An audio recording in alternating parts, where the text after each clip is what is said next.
അഞ്ചാമത്തത് നോക്കാം, എങ്ങനെയാണ് നമ്മൾ നമ്മളെ തന്നെ കാണുന്നത്. വളരെ എന്താ പറയുക, ചിന്തോദീപകമായ മന്ത്രം.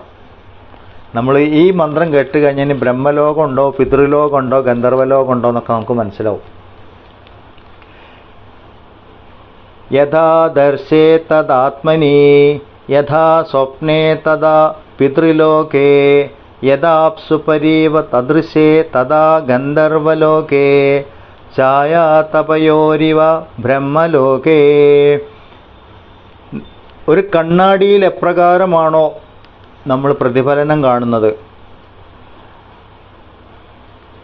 അതുപോലെയാണ് നമ്മൾ നമ്മളെ കാണേണ്ടത്. ഇതാണ് പറയുന്നത്.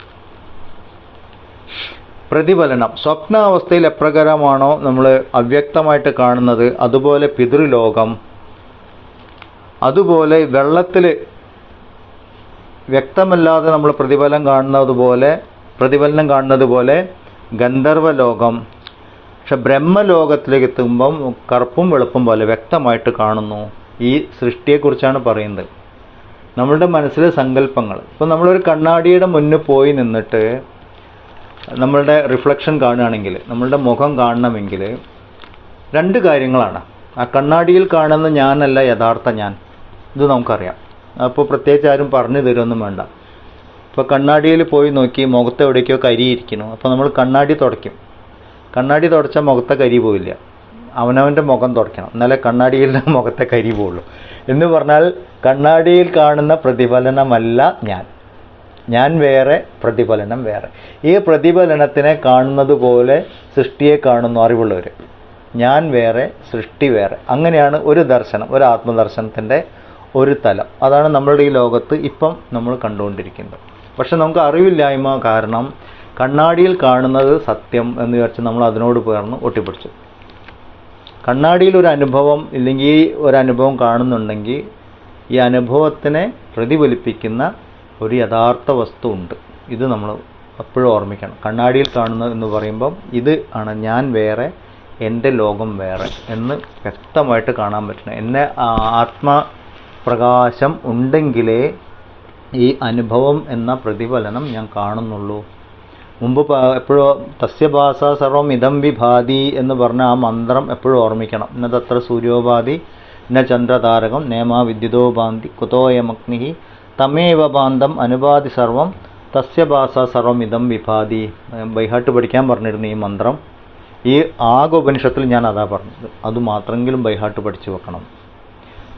അപ്പോൾ അതിൽ എല്ലാം ഉണ്ട്. ഈ പറഞ്ഞത് എല്ലാ എസൻസ് അതിനകത്തുണ്ട്. തസ്യഭാസ സർവം ഇദം വിഭാതി. ആത്മപ്രകാശം കൊണ്ട് അനുഭവങ്ങളെല്ലാം പ്രകാശിപ്പിക്കപ്പെടുന്നു. ഇവിടെയും അതുതന്നെ പറയുന്നു. ഈ കാണപ്പെടുന്നത് പ്രതിഫലനം മാത്രമാണ് എന്നുള്ളത്. അപ്പോൾ കണ്ണാടിയിൽ ഞാൻ എന്നെ തന്നെയാണ് കാണുന്നത്, എൻ്റെ ലോകമായിട്ട് കാണുന്നത്.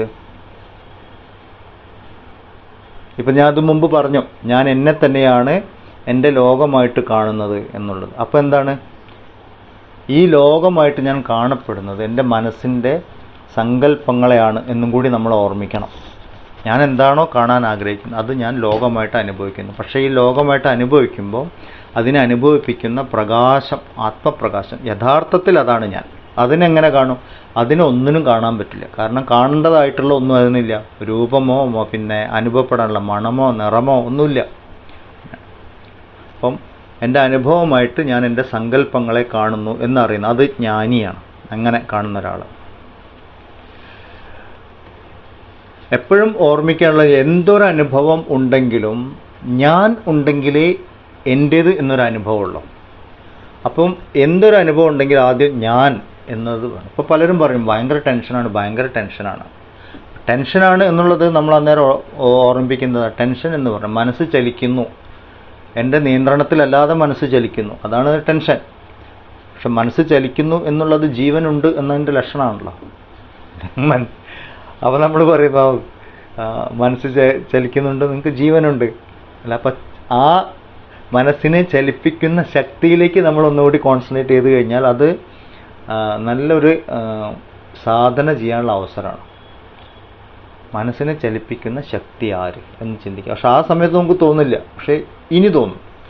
ഇത് നമ്മൾ ഓർമ്മിക്കുമ്പോൾ നമുക്ക് തോന്നും. ദുഃഖിക്കുമ്പം അല്ലെങ്കിൽ സന്തോഷം വരുമ്പം ഒക്കെ ആരാണ് ദുഃഖിക്കേണ്ടത്? ആരാണ് സന്തോഷിക്കുന്നത്? മനസ്സും ബുദ്ധിയും കൂടി ചേർന്നിട്ടാണ് സുഖ ദുഃഖാനുഭവങ്ങൾ സൃഷ്ടിക്കുന്നത്. പക്ഷെ അതിനെ രണ്ടിനും ചലിപ്പിക്കുന്ന ശക്തി ഇപ്പോൾ പറഞ്ഞല്ലേ ഉള്ളൂ, പ്രാണചലനം അതുണ്ടല്ലോ. അതെങ്ങനെ ഉണ്ടായി? അത് ഞാനാണല്ലോ, ഞാനാകുന്ന ബ്രഹ്മം, ഇങ്ങനെ ഒക്കെ പറയും. അതുപോലെ തന്നെ ഇപ്പം നമ്മൾ ഈ കാണുന്ന അനുഭവം പോലെ തന്നെയാണ് പിതൃലോകം, ഗന്ധർവലോകം, സ്വർഗലോകം എന്നൊക്കെ പറഞ്ഞു. പിതൃലോകം, ഈ ലോകത്തിലൊക്കെ ആലോചിച്ചു കഴിഞ്ഞാൽ സ്ഥൂല ശരീരം ഇല്ല. പിതൃലോകം, ഗന്ധർവലോകം, ബ്രഹ്മലോകം, മനുഷ്യലോകം, ഇവിടെയൊക്കെ ഇതിനെക്കുറിച്ചൊക്കെ ഇവിടെ ഇപ്പോൾ പറഞ്ഞു ഈ മന്ത്രത്തിൽ. ഇതൊക്കെ പറഞ്ഞിരിക്കുന്നത് നമ്മളുടെ അനുഭവങ്ങളുടെ വിവിധ തലങ്ങളാണിത്. സ്ഥൂലമായിട്ട് ശരീരവുമായിട്ട് ബന്ധപ്പെട്ടിരിക്കുന്ന സമയത്ത് നമുക്ക് ജാഗ്രത അവസ്ഥയുണ്ട്, നമ്മൾ ഈ ലോകം പറയണം. സൂക്ഷ്മ ലോകങ്ങളിലേക്ക് പോകുമ്പോൾ സ്ഥൂല ശരീരവുമായിട്ട് താതാത്മ്യം ഇല്ലാത്ത സമയത്താണ് പിതൃലോകം, ഗന്ധർവലോകം എന്നൊക്കെ പറയുന്നത്. പിതൃലോകത്തിൽ പറയുന്നു വ്യക്തമല്ല, അവിടെ സൂക്ഷ്മമായിട്ടേ കാണുന്നുള്ളൂ, വ്യക്തമല്ല എന്ന് പറയണു. ലോകം വ്യക്തമല്ലാത്ത അനുഭവങ്ങൾ. ഗന്ധർവലോകം എന്ന് പറയുമ്പോഴും അങ്ങനെ തന്നെ, നമ്മളുടെ എന്തെങ്കിലും സ്പെഷ്യൽ സ്കില്ലൊക്കെ പ്രത്യേകമായിട്ട് കാണപ്പെടുന്ന സമയത്ത് ഗന്ധർവലോകമായി. ബ്രഹ്മലോകത്തെക്കുറിച്ച് പറയണം. ബ്രഹ്മലോക പ്രാപ്തിയാണ് പുണ്യകർമ്മങ്ങളുടെ അവസാനം നമുക്ക് കിട്ടുന്നത്. എല്ലാവരും പുണ്യം ചെയ്ത് സ്വർഗം കിട്ടി, സ്വർഗം കിട്ടി, അതിന് തന്നെ ബ്രഹ്മലോകം പറയണേ. ഏറ്റവും സൂക്ഷ്മമായ തലങ്ങളിലുള്ള അനുഭവങ്ങൾ ബ്രഹ്മലോകം. ഇതാണ് ഏറ്റവും വ്യക്തമായിട്ട് നമുക്ക് അവിടെ കറുപ്പും വെളുപ്പും പോലെ ആത്മാവിനെയും സൃഷ്ടിയെയും വേർതിരിച്ചറിയാൻ സാധിക്കണു അനുഭവങ്ങളെ. അത് രണ്ടും വേറെ വേറെ അല്ല എന്ന് വ്യക്തമാകുന്ന അവിടെയാണ്. രണ്ടും ഒന്ന് തന്നെയാണ്, പക്ഷേ അനുഭവത്തിൻ്റെ തലത്തിൽ വേറെയായിട്ട് തോന്നുന്നുണ്ട്. ഇതെല്ലാം പറഞ്ഞിരിക്കുന്നത് മനക്കൽപ്പിതമാണ്, അവനവനിൽ തന്നെയാണ്. അപ്പം ഇനി ഈ പിതൃലോകത്തിനെ കുറിച്ചും അവിടുന്ന് ആത്മാവ് ഇറങ്ങി വരുന്നതിനെ കുറിച്ചൊക്കെ പറയുമ്പം ഇതൊക്കെ നമുക്ക് ഓർമ്മ വരണം, ആരെ നമ്മൾ എവിടുന്ന് ഇറക്കി കൊണ്ടുവരുന്നത് എന്നുള്ളത് ഇല്ലേ. ഇതൊക്കെ വായിച്ച് നമുക്ക് മനസ്സിലാവും. ഇവിടെ ദുരാത്മാവ് എന്ന് പറഞ്ഞാൽ അലഞ്ഞ് നടയാനോ അല്ലെങ്കിൽ എന്തെങ്കിലും ഒരു എന്താ പറയുക ആകസ്മികമായിട്ടൊരു മരണമുണ്ടായി, ഒരു നാച്ചുറൽ ഡെത്ത് അല്ലാത്ത ഒരു മരണം ഉണ്ടായിക്കഴിഞ്ഞാൽ അയ്യോ അതൊരു ഇങ്ങനത്തെ മരണമാണ്, ആത്മാവ് അലഞ്ഞു തിരിയും, വേറെ ശരീരം അന്വേഷിച്ച് നടക്കും എന്നൊക്കെ പറയുന്നത് അതൊക്കെ അറിവില്ലായ്മയുടെ തലം മാത്രമാണ്. ആർക്കെങ്കിലും അങ്ങനെ തോന്നിയിട്ടുണ്ടെങ്കിൽ അത് അയാളുടെ മനസ്സിലാണ്. അത് കൃത്യമായിട്ട് ഈ ഉപനിഷത്ത് പറഞ്ഞു തന്നു നമുക്ക്. ഇത് നമുക്ക് ഓർമ്മ വരണം. ഈ പേടി, ഈ അജ്ഞാനം മനസ്സിൽ നിന്ന് മാറണം. ഇനി അതൊക്കെ വേറെ വേറെ ഉണ്ടെന്ന് വിചാരിച്ചു കഴിഞ്ഞാൽ നമ്മളിപ്പോഴും അജ്ഞാനത്തിൻ്റെ തലത്തിലാണ്, അറിവിൻ്റെ തലത്തിലേക്ക് എത്തിയിട്ടില്ല എന്നുള്ള. ഇങ്ങനെ വിചാരിക്കാത്തവർ അവരങ്ങനെ വിചാരിച്ചോട്ടെ. വേദങ്ങൾ എന്താണ് പറയുന്നത്? വേദത്തിൻ്റെ എസൻസാണ്, അറിവിൻ്റെ മുത്തുകളാണ് വേദാന്തം പറയുന്നത്. അതിലപ്പുറം ഒന്നുമില്ല. അപ്പോൾ വേദാന്ത തത്വപ്രകാരം ഇങ്ങനെയൊക്കെയാണ്. വേറെ വേറെ ജീവന്മാരൊന്നുമില്ല. പിതൃലോകം, ഗന്ധർവലോകം, നരകം, സ്വർഗം, മനുഷ്യലോകം, ഇതൊക്കെ പറയുന്നത് അവനവൻ്റെ മനസ്സിൻ്റെ സങ്കല്പങ്ങളാണ്. ഓരോ തലങ്ങളും അവനവനെ തന്നെയാണ് നമ്മൾ കാണുന്നത്. ഇതിപ്പോൾ പറഞ്ഞു, എൻ്റെ അനുഭവങ്ങളെല്ലാം ഞാൻ എന്നെ തന്നെയാണ് കാണുന്നത് എന്ന് പറഞ്ഞു. അപ്പോൾ ഓരോ വ്യക്തിയും അവനവനെ തന്നെയാണ് അവനവൻ്റെ അനുഭവമായിട്ട് കാണുന്നത്. ഇപ്പം നമ്മൾ ഈ ജ്യോതിഷമൊക്കെ നോക്കുമ്പം ഭൂതമുണ്ട്, പ്രേതമുണ്ട്, ബാധയുണ്ട് എന്നൊക്കെ പറഞ്ഞു വരുമ്പം ആദ്യം ജ്യോതിഷത്തിൽ നോക്കുന്ന ആ വ്യക്തിയുടെ മനസ്സെങ്ങനെയുണ്ടെന്നാണ്. അപ്പോൾ ഇതുപോലെ സംശയം ഉള്ള മനസ്സ്, ഭയമുള്ള മനസ്സ്, അതൊക്കെയാണെങ്കിൽ ഇന്ന തലത്തു നിന്നാണ് നിങ്ങൾക്ക് ഭേദം ഭയമുള്ളത്. പക്ഷേ അവരുടെ ഭാഷയിൽ ഇറങ്ങി പറയേണ്ടി വരുമ്പം ബാധയുണ്ട് കേട്ടോ, ഇന്ന പ്രശ്നമുണ്ട് കേട്ടോ, പിതൃക്കളുടെ ശാപമുണ്ട് കേട്ടോ, അപ്പോൾ ഇന്ന വഴിപാട് ചെയ്യൂട്ടോ, അത് അവരുടെ തലത്തിലേക്ക് ഇറങ്ങി പറയുന്നതാണ്. പറയുന്ന ആൾക്കറിയാം ഇതൊന്നും ഇങ്ങനെയൊന്നും ഇല്ല എന്നുള്ളത്. പക്ഷേ അവരോട് അങ്ങനെ പറഞ്ഞാലേ ശരിയാവുള്ളൂ. അപ്പോൾ ഇത് അറിഞ്ഞു കഴിഞ്ഞാൽ, നമ്മൾ ഈ തത്വങ്ങളൊക്കെ മനസ്സിലാക്കി കഴിഞ്ഞാൽ ഈ വക ടെൻഷനൊക്കെ മാറിക്കിട്ടും. ഒരാൾക്ക് ഈ വക കാര്യങ്ങളൊന്നും പറഞ്ഞ് നമ്മളെ പറ്റിക്കാൻ പറ്റില്ല. അപ്പോൾ നമ്മൾ തിരിച്ച് പറയണം, ഈ നിങ്ങൾ ഉപനിഷത്ത് പ്രകാരം ഇങ്ങനെയൊക്കെയാണ് മനസ്സിലാക്കി വെച്ചിരിക്കുന്നത്. എൻ്റെ അനുഭവങ്ങളൊക്കെ എൻ്റെ സങ്കല്പം തന്നെയാണ്, ഓരോ ലോകവും എൻ്റെ സങ്കല്പം തന്നെയാണ്. ഇത് ശരിക്കും മനസ്സിലാവുന്നപ്പോൾ ഇതിൽ ഇത് കേൾക്കുന്നവരിൽ ജ്ഞാനവാസിഷ്ടം, യോഗവാസിഷ്ടം പഠിച്ചവരുണ്ടെങ്കിൽ അവർക്കത് മനസ്സിലാവും. ഓരോ സങ്കല്പത്തിനനുസരിച്ച് ഓരോ ലോകം രൂപപ്പെടുന്ന അതിൽ വ്യക്തമായിട്ട് പറഞ്ഞിട്ടുണ്ട്. പക്ഷെ ഓരോ അനുഭവം വരുമ്പോൾ ഇപ്പം നമ്മൾ പിതൃലോകത്തിനെ കുറിച്ച് പറയണു, ഗന്ധർവലോകത്തിനെ കുറിച്ച് പറയുന്നു, ബ്രഹ്മലോകത്തിനെ കുറിച്ച് പറയണു. പക്ഷെ അപ്പോഴൊക്കെ നമ്മൾ ആലോചിക്കണം, ഇതൊക്കെ എന്നിൽ നിന്ന് അന്യമായിട്ടാണ് ഞാൻ കാണുന്നത്, ഇതൊക്കെ എൻ്റെ അനുഭവമായിട്ടാണ് കാണുന്നത്. ഈ അനുഭവങ്ങളൊക്കെ വേറെയാണല്ലോ. അനുഭവങ്ങളെ പ്രകാശിപ്പിക്കുന്ന ആത്മാവല്ലേ ഞാൻ? തിരിച്ചു ചോദിക്കണം. നമ്മളോടാ ചോദിക്കണ്ടേ. എന്നതത്ര സൂര്യോപാധി അവിടെ പറഞ്ഞ പോലെ തസ്യ ഭാസ സർവം ഇതം വിഭാതി. ഈ പിതൃലോകം എന്നൊരു അനുഭവത്തിനെ കുറിച്ച് ഞാൻ അറിയുന്നത് എൻ്റെ ആത്മപ്രകാശം കൊണ്ടല്ലേ? അതല്ലാത്തതെല്ലാം മിഥ്യയല്ലേ? ജഗത് പ്രതീതിപ്പെട്ടതല്ലേ? ഇങ്ങനെ നമ്മൾ തിരിച്ചു ചോദിക്കും. ഇതിനാണ് മനനം എന്ന് പറയാം. ഇങ്ങനെ ഓരോ ലോകത്തിനെ കുറിച്ച് പറയുമ്പോഴും ഓരോ അനുഭവത്തിനെ കുറിച്ച് പറയുമ്പോഴും ആരാണ് ഇതിനൊക്കെ സാക്ഷിയായിട്ടിരിക്കുന്നത്? അതാണ് ഞാനാണ് സാക്ഷി. ഇങ്ങനെ ഇരിക്കുക. ഈ തലത്തിലേക്ക് എത്തുമ്പോഴാണ് അയാൾ മോക്ഷം എന്ന തലത്തിലേക്ക് എത്തുന്നത്. ഇതിനാണ് ജ്ഞാനമാർഗം, വിചാരമാർഗം എന്നൊക്കെ പറയുന്നത്.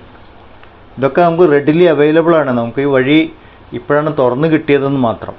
മുമ്പും ഇവിടെ ഉണ്ടായിരുന്നു. പക്ഷെ നമ്മൾ പല അജ്ഞാനത്തിലും ചെന്ന് കുടുങ്ങി.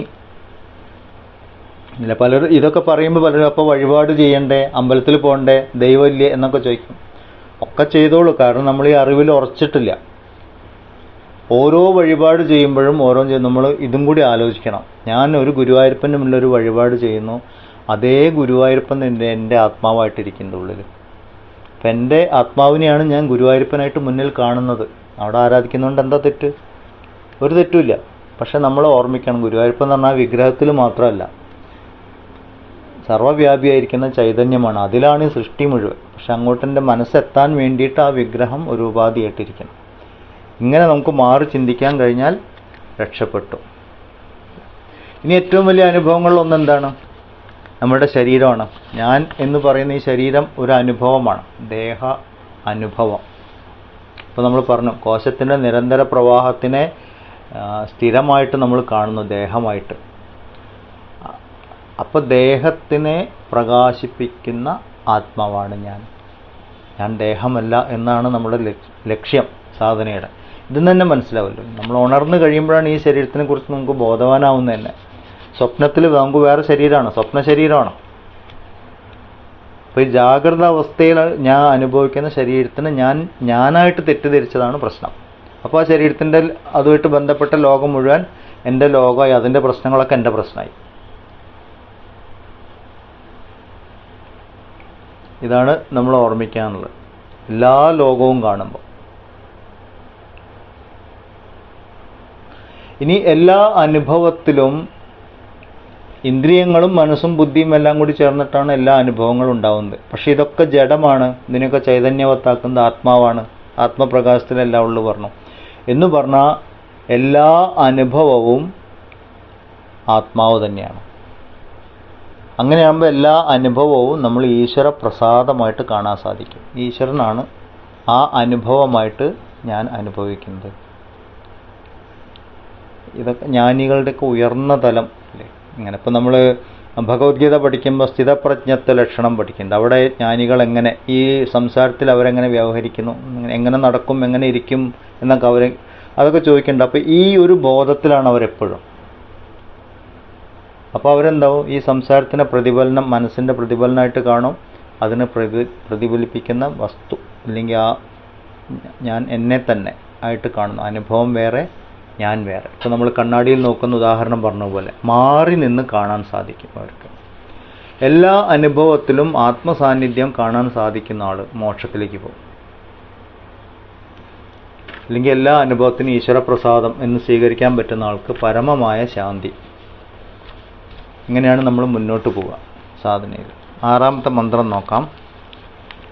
ഇന്ദ്രിയാണാം പൃഥഗ്ഭാവം ഉദയാസ്തമയോച്ചയത് പൃഥഗുത്പദ്യമാനാനാം മത്വാധീരോ ന ശോചതി. ഭിന്ന കാരണങ്ങളിൽ നിന്നുണ്ടായവയായ ഇന്ദ്രിയങ്ങളെ, വിഷയഗ്രഹണത്തിലുള്ള ഭേദഭാവങ്ങളെയും അവസ്ഥാത്രയങ്ങളുടെ ഉദയാസ്തമയങ്ങളായിട്ട് കണ്ട് ബുദ്ധിമാനായ പുരുഷൻ വേണ്ടും വണ്ണം നിരൂപിക്കുമ്പോൾ അമൃതസ്വരൂപമായ ആത്മാവിനെ അറിഞ്ഞ് ദുഃഖാത്മകമായ സംസാരത്തിൽ നിന്ന് നിവർത്തിക്കുന്നു.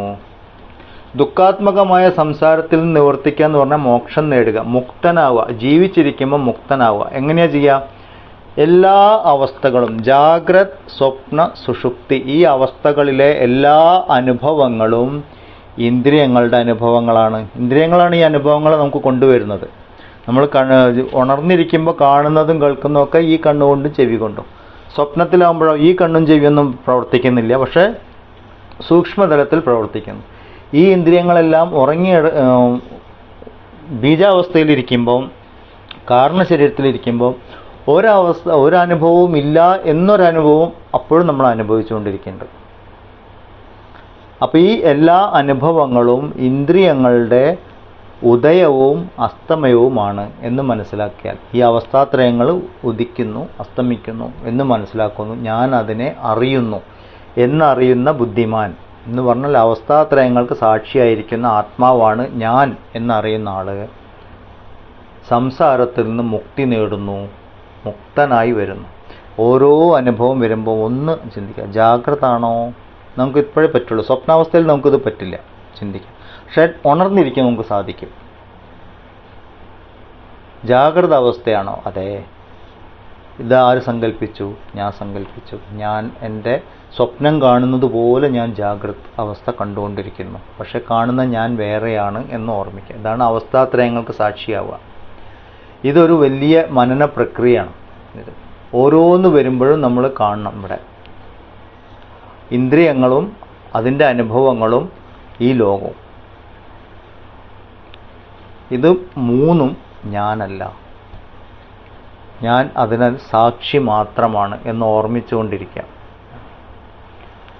ഈ ആത്മാവിൽ നിന്നാണ് ഇന്ദ്രിയങ്ങളും ഉണ്ടാവുന്നത്, ആത്മാവിൽ നിന്നാണ് മനസ്സ്, ആത്മാവിൽ നിന്നാണ് ബുദ്ധി ഉണ്ടാവുക എന്ന് പറഞ്ഞാൽ ഒന്നും വേറെ ആയിട്ടില്ല, ആത്മാവിൻ്റെ തന്നെ പ്രകടനങ്ങളാണ് ഇതൊക്കെ. അത് തന്നെ വിഷയം. ഇതൊക്കെ മാറി മറിഞ്ഞുകൊണ്ടിരിക്കും, മാറാതിരിക്കുന്ന ആത്മാവ് മാത്രം. അപ്പോൾ മാറിക്കൊണ്ടിരിക്കുന്ന ഈ ലോകത്തുനിന്ന് മാറാത്ത ശാശ്വതമായ സുഖം ശാന്തി ഒരിക്കലും ഉണ്ടാവില്ല. ലോകത്തിൻ്റെ സ്വഭാവമേ മാറ്റമാണ്. അപ്പം മാറിക്കൊണ്ടിരിക്കുന്നതെന്ന് എപ്പോഴും ഓർമ്മിക്കണം. അപ്പോൾ ഇവിടെ പറഞ്ഞിരിക്കുന്ന കാര്യകാരണങ്ങളെക്കുറിച്ച് ചിന്തിക്കാൻ പറഞ്ഞിട്ടുണ്ട്. കാര്യം കാരണം ഇത് നമ്മൾ പലപ്പോഴും വേദാന്തത്തിൽ വരുന്ന വാക്കുകളാണ്. കാര്യം, ഇപ്പോൾ ഉദാഹരണം പറയുകയാണെങ്കിൽ സ്വർണം, ആഭരണം. ആഭരണം കാര്യമാണ്, സ്വർണം കാരണമാണ്. കാരണം തന്നെയാണ് കാര്യമായിട്ട് കാണപ്പെടുക. കാര്യത്തിൽ നിന്ന് കാരണത്തെ മാറ്റിയാൽ അതില്ലാണ്ടാവും. അപ്പം സ്വർണം, മോതിരത്തിൽ നിന്നില്ലേ വളയിൽ നിന്ന് സ്വർണത്തിനെ മാറ്റിക്കഴിഞ്ഞാൽ മോതിരമോ വളയോ ഉണ്ടാവില്ല. അതേസമയം സ്വർണം തന്നെയാണ് ഇങ്ങനെ കാണപ്പെടുന്നത്. അങ്ങനെയാണെങ്കിൽ ഈ കാണുന്ന അനുഭവങ്ങളൊക്കെ നമ്മൾ കാര്യമായിട്ട് കാണുകയാണെങ്കിൽ അതിൻ്റെ കാരണം എന്തൊക്കെ? എന്തിനെയാണ് ഞാൻ കാണുന്നത്? ഇങ്ങനെ നമ്മൾ കാര്യകാരണങ്ങളെ ചിന്തിച്ചു പോകുമ്പോൾ വിഷയങ്ങളെ കാണും, ഇന്ദ്രിയങ്ങളെ കാണും, മനസ്സിനെ കാണും, അങ്ങനെ ഉള്ളിലേക്ക് പോകും. ബുദ്ധിയെ കാണും, പിന്നെ അതിനെ പ്രവർത്തിപ്പിക്കുന്ന ജീവാത്മാവ്, അതായത് ആത്മാവിനെ തന്നെ. ഇങ്ങനെ തിരിച്ചു പോകണം.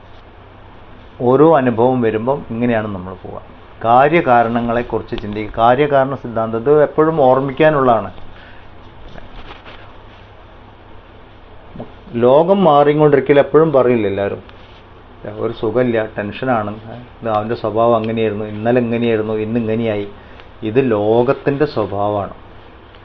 നമുക്ക് എപ്പോഴും ശാശ്വതമായ സുഖമോ ശാന്തിയോ കിട്ടണമെങ്കിൽ ലോകത്തിനെ ആശ്രയിച്ച ഒരിക്കലും നടക്കില്ല, അവനവനെ തന്നെ ആശ്രയിക്കാൻ പറ്റുള്ളൂ. എന്നിലേ മാറാത്ത ഞാൻ, അതാണ് ആനന്ദം, ശാന്തി. ഇപ്പം നമ്മൾ മുമ്പ് പറഞ്ഞത് എപ്പോഴും ഓർമ്മിക്കുക. ഓരോ ലോകത്തിനെ കുറിച്ച് പറയുമ്പോഴും ഈ പിതൃലോകം, ഗന്ധർവലോകം എന്നൊക്കെ മുമ്പ് പറഞ്ഞതൊക്കെ ഓർമ്മിക്കുക. ഇതൊക്കെ ഈ ഇന്ദ്രിയങ്ങൾ കൊണ്ടുവരുന്ന അറിവുകൾ മാത്രമാണ്. സുഖം ദുഃഖം എന്നുള്ളതും മനസ്സിൻ്റെയും ബുദ്ധിയുടെയും തലത്തിലുള്ളതാണ്. ഇതൊന്നും ഞാനായിട്ടല്ല. പിന്നൊന്ന് ഓർമ്മിക്കാനുള്ളത് അഹങ്കാരം. ഞാൻ എന്ന ഈ ദേഹവുമായിട്ടുള്ള താതാത്മ്യം ഉള്ളിടത്തോളം കാലം സംസാര അനുഭവം ഉണ്ടാവും. ഏതെങ്കിലും ലോകമായിട്ട് നമുക്ക് താതാത്മ്യം ഉണ്ടാവും. ഒന്നുകിൽ ഈ ലോകമായിരിക്കും, ഇല്ലെങ്കിൽ മുമ്പ് പറഞ്ഞ ഏതെങ്കിലും ലോകവുമായിട്ട്. അപ്പോൾ അഹങ്കാരനാശം കൊണ്ട് മാത്രമേ മുക്തി ഉണ്ടാവുന്നുള്ളൂ. അഹങ്കാരം ഉള്ളിടത്തോളം കാലം ഏതെങ്കിലും ലോകവുമായിട്ടും ഒരു ദേഹവുമായിട്ടും നമുക്ക് ബന്ധമുണ്ടാവും. അപ്പോൾ നമുക്ക് എപ്പോഴും പറ്റുന്നത് എന്താണെന്ന് പറഞ്ഞാൽ സൂക്ഷ്മ ലോകങ്ങളിലേക്ക് പോകുമ്പോൾ ഈ സ്ഥൂല ശരീരമില്ല. സ്ഥൂല ശരീരങ്ങൾ ഉണ്ടെങ്കിലേ നമുക്ക് വേണ്ട വിധത്തിൽ ഇതിനെ പ്രോഗ്രാം ചെയ്യാൻ പറ്റുള്ളൂ. മറ്റുള്ള തലങ്ങളിലൊക്കെ പ്രോഗ്രാംഡാണ് ഓൾറെഡി. ഇപ്പോൾ നമ്മൾ സ്വപ്നം കാണുമ്പോൾ സ്വപ്നത്തിൽ നമുക്ക് നമ്മളെ പ്ലാൻ ചെയ്യാൻ പറ്റില്ല. അതെങ്ങനെയാണ് സ്വപ്നം സങ്കല്പിച്ച് അങ്ങനെ നടന്നു പോകും അങ്ങനെ.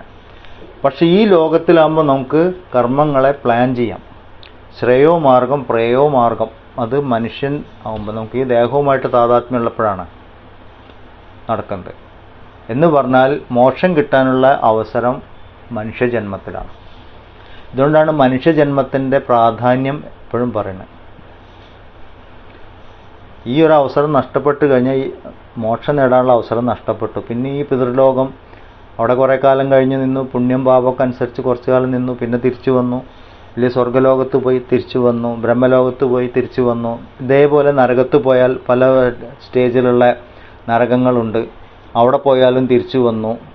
വീണ്ടും മനുഷ്യനായിട്ട് വരണം. എന്തിനാ മനുഷ്യനായിട്ട് വരുന്നത്? ഈ സംസാര അനുഭവങ്ങളിൽ നിന്ന്, ഈ ലോകാനുഭവങ്ങളിൽ നിന്ന് മുക്തി നേടാൻ വേണ്ടിയിട്ടാണ്.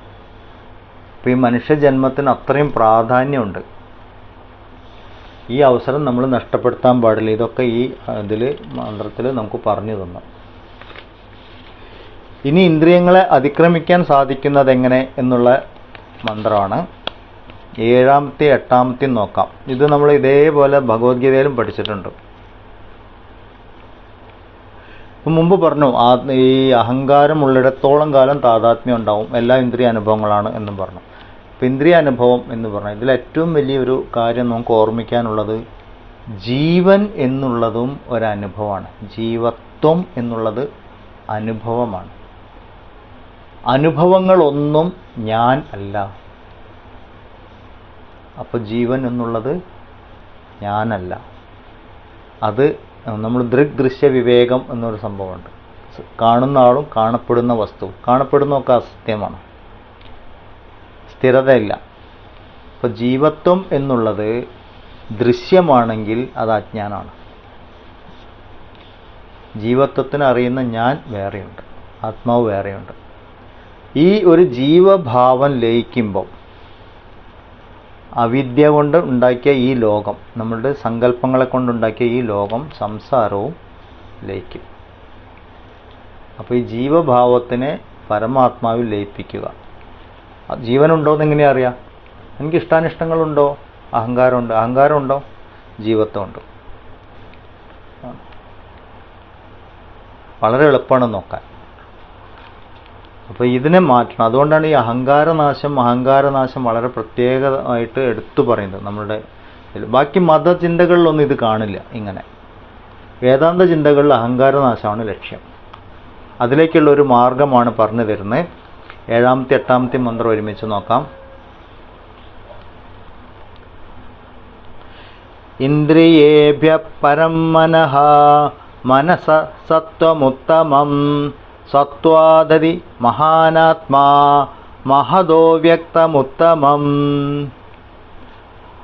അവ്യക്താതു പരപുരുഷഃ വ്യാപകോ ലിംഗ ഏവ ച യം ജ്ഞാത്വാ മുച്യതേ ജന്തുഃ അമൃതത്വം ച ഗച്ഛതി. ഇന്ദ്രിയങ്ങളെക്കാൾ മനസ്സ് ശ്രേഷ്ഠമാണ്. മനസ്സിനേക്കാൾ ബുദ്ധി ശ്രേഷ്ഠമാണ്. ബുദ്ധിയേക്കാൾ ശ്രേഷ്ഠമാണ് മഹത്ത്. മഹത്തിനേക്കാൾ ശ്രേഷ്ഠമാണ് അവ്യക്തം. അവ്യക്തത്തേക്കാൾ ശ്രേഷ്ഠമാണ് ബ്രഹ്മം. ഇങ്ങനെ അറിയുന്ന ആള്, ഇങ്ങനെ അറിയാൻ തുടങ്ങുമ്പോൾ ജീവൻ ബ്രഹ്മത്തിൽ ലയിക്കും. ഇങ്ങനെയുള്ള ആള് അമൃതത്വത്തെ പ്രാപിക്കുന്നു. ഇതാണ് പറഞ്ഞിരിക്കുന്നത്. അപ്പോൾ ഈ കാണുന്ന പ്രപഞ്ചത്തിനെ മുഴുവൻ എടുത്തു വെച്ച് പറഞ്ഞു, എല്ലാം വിഷയങ്ങളാണ് എന്ന് പറഞ്ഞു. ഈ കാണുന്ന വിഷയങ്ങളെക്കാൾ ശ്രേഷ്ഠമാണ് ഇന്ദ്രിയങ്ങൾ. ശ്രേഷ്ഠം എന്ന് പറഞ്ഞാൽ ഇന്ദ്രിയങ്ങൾ ഉണ്ടെങ്കിലേ വിഷയങ്ങളുള്ളൂ, നമുക്ക് അനുഭവമുള്ളൂ. അത് കാരണം വിഷയങ്ങളെക്കാൾ ശ്രേഷ്ഠമാണ് ഇന്ദ്രിയങ്ങൾ എന്ന് പറഞ്ഞു. ഇന്ദ്രിയങ്ങൾ ഉണ്ടായാൻ പറ്റുമെന്ന് ചോദിച്ചാൽ പോരാ. കണ്ണ് മാത്രം ഉണ്ടായിട്ട് കാര്യമില്ല. കാണണമെങ്കിൽ കണ്ണിന് കാഴ്ചശക്തി വേണം. കണ്ണിലൂടെ മനസ്സ് വിഷയങ്ങളെ അറിയണം അല്ലേ. മാത്രാ സ്പർശാസ്തു കൗന്ദേയ ശീതോഷ്ണ സുഖ ദുഃഖത നമ്മൾ ഭഗവത്ഗീതയിൽ പഠിക്കും എന്ന് പറഞ്ഞതുപോലെ. അപ്പോൾ ഇന്ദ്രിയങ്ങളെക്കാൾ ശ്രേഷ്ഠമാണ് മനസ്സ്. അപ്പോൾ നമ്മളൊരു അനുഭവം വരുമ്പോഴാണ് വസ്തുവിനെ കണ്ടു. വസ്തു ആർക്ക് അവകാശപ്പെട്ടാണ്? കണ്ണിന് അവകാശപ്പെട്ടാണ്. കണ്ണിൻ്റെ അനുഭവം ആർക്ക് അവകാശപ്പെട്ടാണ്? മനസ്സിന് അവകാശപ്പെട്ടാണ്. മനസ്സ് ഉണ്ടായാൽ നടക്കും പോരാ, അതിൽ അഹം ചേരണം, ബുദ്ധി. ഞാൻ കാണുന്നു എന്ന അനുഭവം വേണം, അപ്പോഴേ കാഴ്ച എന്ന അനുഭവം ഉണ്ടാവുന്നുള്ളൂ. അപ്പം മനസ്സിനേക്കാളും ശ്രേഷ്ഠമാണ് ബുദ്ധി, അഹം. ബുദ്ധി എന്ന് പറഞ്ഞാൽ അഹം എന്ന അർത്ഥത്തിലാണ് പറയുന്നത്. അഹം എന്തിൻ്റെ ഭാഗമാണ്? മഹത് അഹങ്കാരം, മഹത്തിൻ്റെ ഭാഗമാണ്. കോസ്മിക് ഈഗോ എന്ന് പറയും. അതെവിടുന്ന് വന്നു? അത് അവ്യക്തത്തിൽ നിന്ന് വന്നു, മായയിൽ നിന്ന് വന്നു. മായ എവിടുന്ന് വന്നു? അത് ബ്രഹ്മത്തിൽ നിന്ന് വന്നു. അപ്പം ബ്രഹ്മം തന്നെയാണ്. ഇനി നമ്മളത് തിരിച്ചിറങ്ങുകയാണ്. ഇതാണ് ലളിതാ സഹസ്രനാമത്തിൽ ഈ ഒരു കയറി ഇറങ്ങുന്നത് ഒരു ഭാഗമുണ്ട്, മന്ത്രങ്ങളുടെ ആരോഹണം അവരോഹണം. ഇവിടെ ഇപ്പം നമ്മൾ വിഷയത്തിൽ നിന്ന് ബ്രഹ്മം വരെ ഒരു യാത്ര ചെയ്തു. വിഷയം, ഇന്ദ്രിയങ്ങൾ, മനസ്സ്, ബുദ്ധി, മഹത്ത്, അവ്യക്തം, ബ്രഹ്മം. തിരിച്ചു വരികയാണെങ്കിൽ ബ്രഹ്മത്തിൽ അവ്യക്തം പ്രകടമായി, അവ്യക്തത്തിൽ മഹത് പ്രകടമായി, മഹത്തിൽ നിന്ന് ബുദ്ധി പ്രകടമായി, ബുദ്ധി മനസ്സ് പ്രകടമായി. മനസ്സ് എന്ന് പറയുമ്പോൾ ഇവിടെ വ്യഷ്ടി മനസ്സിനെ കുറിച്ചാണ് പറയുന്നത്.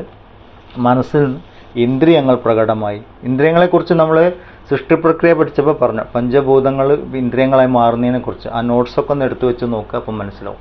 ഇന്ദ്രിയങ്ങളിൽ നിന്ന് വിഷയം പ്രകടമായി. അപ്പോൾ വിഷയമായിട്ട് നമ്മൾ ഒരു വസ്തുവിനെ കാണുമ്പോൾ അതിൻ്റെ ഉത്ഭവം ബ്രഹ്മം, ഇത് നമുക്ക് ഓർമ്മ വരണം. അങ്ങനെ ഓർമ്മ വരുന്ന ആൾ, ബ്രഹ്മത്തിനെ തന്നെയാണ് ഞാൻ സൃഷ്ടിയായിട്ട് കാണുന്നത് എന്ന് പറയുന്ന ആൾ, എന്ന് അറിയുന്ന ആൾ മോക്ഷത്തിലായി. ബ്രഹ്മമൊഴിച്ച് ഇവിടെ വേറെ ഒന്നുമില്ല. പക്ഷെ ഇതിൽ എന്താന്ന് പറഞ്ഞാൽ ബ്രഹ്മം നിശ്ചല തത്വമാണ്, നിർഗുണ നിരാകാരമാണ്. അവിടുന്ന് അങ്ങോട്ട് ബ്രഹ്മത്തിൽ നിന്ന് ഈ ശക്തി പ്രകടമായി തുടങ്ങുമ്പോൾ അവ്യക്തം മുതൽ ഇങ്ങോട്ട് ചലനമുണ്ട്. ചലിക്കുന്ന ഭാഗം, മാറിക്കൊണ്ടിരിക്കുന്ന ഭാഗം, മൃത്യുള്ള ഭാഗം. മാറിക്കൊണ്ടിരിക്കുക എന്ന് പറഞ്ഞാൽ മൃത്യുള്ള ഭാഗം. അതിനൊക്കെ നമ്മൾ മായ അല്ലെങ്കിൽ അസത്ത്, അജ്ഞാനം എന്നൊക്കെ പറയും.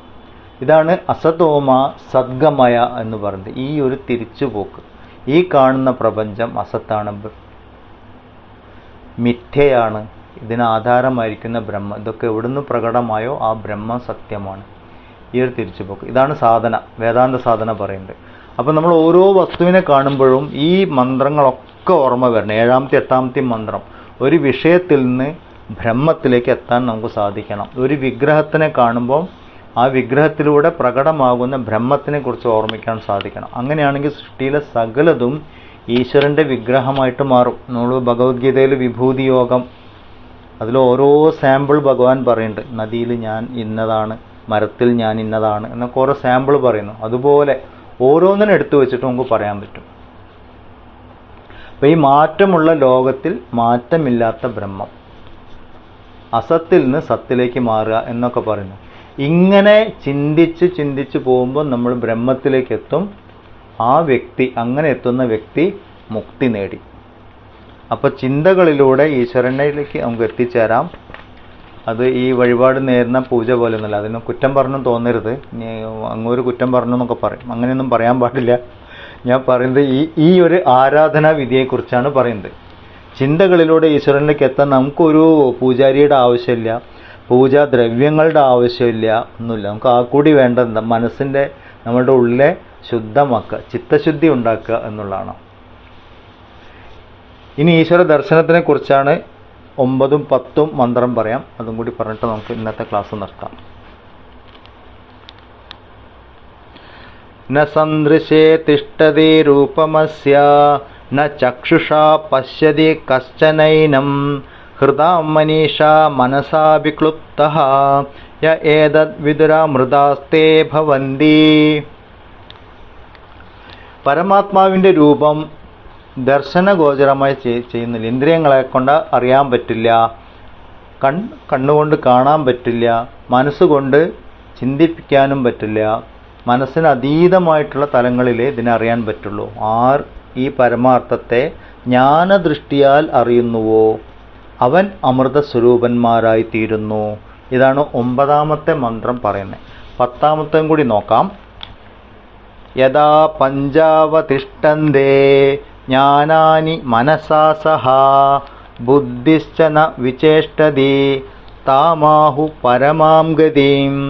എപ്പോൾ മനസ്സോടുകൂടി 5 ഇന്ദ്രിയങ്ങളും നിശ്ചലങ്ങളായി നിൽക്കുന്നുവോ, ബുദ്ധിയും നിശ്ചലയായി നിൽക്കുന്നുവോ, ആ അവസ്ഥയെ പരമഗതി എന്ന് പറഞ്ഞു വരുന്നു. പരമഗതി എന്ന് പറഞ്ഞാൽ ഇന്ദ്രിയങ്ങളുടെയും മനസ്സിൻ്റെയും ബുദ്ധിയുടെയും നിശ്ചലാവസ്ഥയാണ്.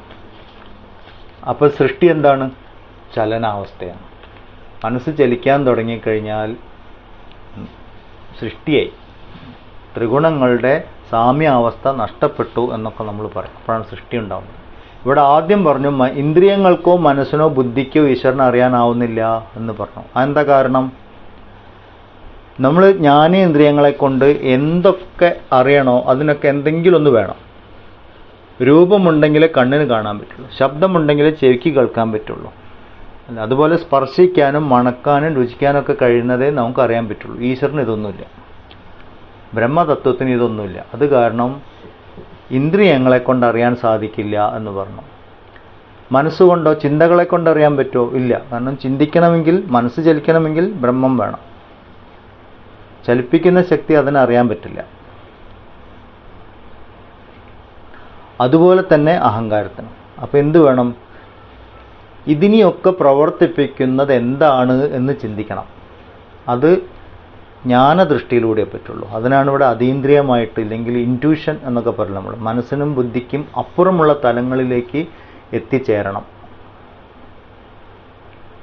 പക്ഷെ ഇവിടെ എന്താ സംഭവിക്കുന്നത്? മനസ്സ് ചലിക്കാൻ തുടങ്ങുമ്പോൾ സൃഷ്ടി ഉണ്ടാവും, നമ്മൾ അതുമായിട്ട് ചേരും.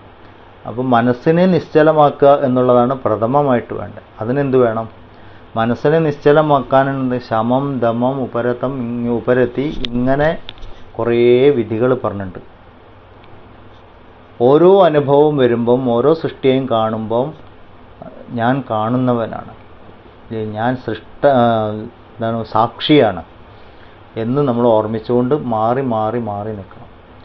ധ്യാനിക്കാനിരിക്കുമ്പോഴൊക്കെ അങ്ങനെയാണ്. പലരും ധ്യാനിക്കാൻ ഞാൻ ഈശ്വരനെ കണ്ടു, ഞാൻ മഞ്ഞ നിറം കണ്ടു, പച്ച നിറം കണ്ടു എന്നൊക്കെ പറഞ്ഞു. അതാണ് ദൈവം. അതല്ല ദൈവം. ആ പച്ച നിറത്തിനെയും മഞ്ഞ നിറത്തിനെയും ഒക്കെ കാണുന്നത് ആരാണെന്ന് നമ്മൾ ചിന്തിക്കണം. ഓരോ അനുഭവത്തിനും സാക്ഷിയാര്, ഇങ്ങനെ ചിന്തിക്കാൻ സാധിക്കണം. അതാണ് ഇവിടെ പറയുന്നത്. ജ്ഞാനദൃഷ്ടിയിലൂടെ മാത്രമേ ഈശ്വരാനുഭൂതി ഉണ്ടാവുന്നുള്ളൂ. ഇങ്ങനെ ധ്യാനത്തിലൂടെ ദേഹത്തിനെയും മനസ്സിനെയും ബുദ്ധിയെയും നമ്മൾ അതിക്രമിക്കുമ്പം ആത്മാനുഭൂതി, അഹം ബ്രഹ്മാസ്മി, ഞാൻ ആത്മാവാകുന്നു, നമുക്ക് സ്വയം അത് അറിയും. അതിനെ മറ്റൊന്നും പ്രകാശിപ്പിക്കുന്നില്ല. മുമ്പ് പറഞ്ഞു, അത് സ്വയം പ്രകാശിക്കുകയാണ്, നമ്മൾ സ്വയം അറിയുന്നത്. അപ്പം രാവിലെ നമ്മൾ ഉറങ്ങി എണീറ്റ് കഴിഞ്ഞാൽ ഞാൻ ഉണ്ടോ എന്ന് നമുക്ക് വേറെ ആളും പറഞ്ഞു തരേണ്ട ആവശ്യമില്ല. അത് നമുക്ക് സ്വയം അനുഭവമാണ്. അല്ലേ? അല്ലെങ്കിൽ പേപ്പർ എടുത്ത് നിവർത്തി നോക്കിയിട്ട് ചരമത്തിൻ്റെ കോളത്തിൽ എൻ്റെ ഫോട്ടോ ഒന്നും കാണാനില്ലല്ലോ, ഓ ഞാൻ ജീവിച്ചിരിക്കുന്നു, അങ്ങനെ പറയേണ്ട ആവശ്യമില്ല. കണ്ണു തുറക്കും ഞാനുണ്ട് എന്ന ബോധത്തിൽ. അത് സ്വയം പ്രകാശമാണ്. ഞാൻ ഉണ്ട് എന്ന ആ ഉണ്മ നമുക്ക് അറിയാം, സ്വയം അറിയുന്നതാണ്. അതുപോലെ ഞാൻ ആത്മാവാകുന്നു, ഞാൻ ബ്രഹ്മമാകുന്നു എന്ന അനുഭൂതിയിലേക്ക് എത്തണമെങ്കിൽ ദേഹവും മനസ്സും ബുദ്ധിയും നിശ്ചലമാവണം. ഇതാണ് പറഞ്ഞത്. ആത്മാവ് സ്വയം പ്രകാശകമാണ് എന്ന് പറയാൻ കാരണം അതാണ്. ദേഹമനോബുദ്ധികളെ അതിക്രമിക്കുക, അതാണ് ഈ സാധനയുടെ ഒക്കെ ലക്ഷ്യം. നമ്മൾ ഇത്രയൊക്കെ ഈ പുസ്തകം വായിക്കുന്നതും തത്വങ്ങൾ മനസ്സിലാക്കാൻ ശ്രമിക്കുന്നതൊക്കെ ഇതിനു വേണ്ടിയിട്ടാണ്. അപ്പോൾ ഇതിൽ നിന്ന് നമുക്ക് ഒരു കാര്യം മനസ്സിലാവും, എല്ലാ അനുഭവങ്ങളും എല്ലാ ലോകങ്ങളും മനസ്സിൻ്റെ സങ്കല്പം മാത്രം, മനസ്സ് ചലിക്കുമ്പോൾ മാത്രമേ ഉള്ളൂ. മനസ്സ് നിശ്ചലമാകുമ്പോൾ ഇല്ല, മനസ്സ് ചലനമില്ല, നമുക്ക് അനുഭവങ്ങളുമില്ല. പക്ഷെ അപ്പോഴും ഞാനൊന്നും അറിഞ്ഞില്ല എന്നിട്ട് ഒരു തത്വം മാറി നിൽക്കണ്ട. ആ ഒന്നും അറിയാത്തൊരു അനുഭവത്തിനൊരു സാക്ഷി അപ്പോഴും ഉണ്ട്, അവസ്ഥാത്രയങ്ങൾക്ക് സാക്ഷി. അപ്പോൾ ഇവിടെ നാച്ചുറലി ഒരു ചോദ്യം വരാൻ പോകുന്നത്, ഒരു ചോദ്യം വരും, ഉറങ്ങണ പോലെയാണോ സമാധി? അതിൽ വളരെ വ്യത്യാസമുണ്ട്. പക്ഷെ ഉറങ്ങുന്ന സമയത്ത് നമ്മൾ അവിദ്യയിലാണ്, അജ്ഞാനം നമ്മൾ, കാരണം ഉണരുന്നതും നമ്മൾ അജ്ഞാനത്തിലേക്കാണ്. സമാധിയിൽ നമ്മൾ വിദ്യയിലാണ്, ആത്മബോധത്തിലേക്കാണ് ഉണരുന്നത്. രണ്ടും വ്യത്യാസമുണ്ട്. മനസ്സ് ചലിക്കുന്നില്ലെങ്കിലും രണ്ടിൻ്റെ രണ്ട് ഡയറക്ഷനാണ്. ഒന്ന് മായയിലേക്ക് ഉണരുന്നു, മായ അധീനനായിട്ട് വരുന്നു, ഒന്ന് മായ അതീതമായിട്ട്. സമാധി മായ അതീതമാണ്, ഉറക്കം സുഷുപ്തി മായ അധീനമാണ്. ഇത് രണ്ടും നമ്മൾ നോക്കണം. ഈ ഇന്ദ്രിയങ്ങളുടെ 5 ഇന്ദ്രിയങ്ങളുടെയും മനസ്സിൻ്റെയും ബുദ്ധിയുടെയും തലം എന്ന് പറയുമ്പോൾ നമ്മൾ വീണ്ടും തൈത്തിരീയ ഉപനിഷത്തിലെ ക്ലാസ്സുകൾ ഓർമ്മിക്കുക. പഞ്ചകോശങ്ങൾക്കപ്പുറം അന്നമയ കോശം, പ്രാണമയ കോശം, മനോമയ കോശം, വിജ്ഞാനമയ കോശം, ആനന്ദമയ കോശം. ഇതിൻ്റെ 5ൻ്റെയും ഉള്ളിലാണ്, ഇതിനേക്കാൾ ഏറ്റവും സൂക്ഷ്മമായിട്ടാണ് ആത്മാവിൻ്റെ തലം.